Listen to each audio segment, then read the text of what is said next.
मैया हो घूमेली छठी मैया।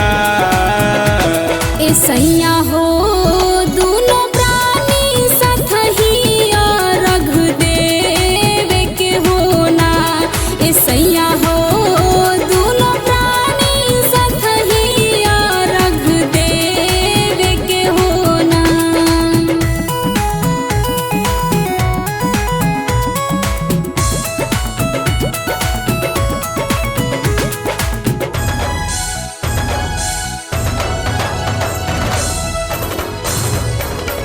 बोला बोला सूर्यदेव महाराज की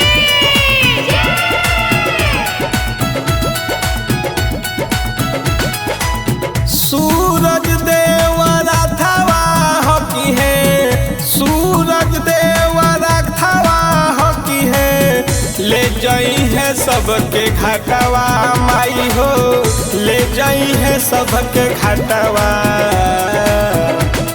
ए सैया हो माथवा झुका के आशीष लेवे के होना।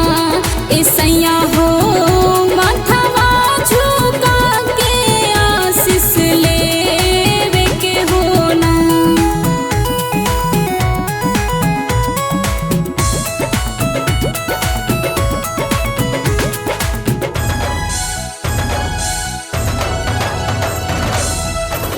बोला बोला छठी मैया की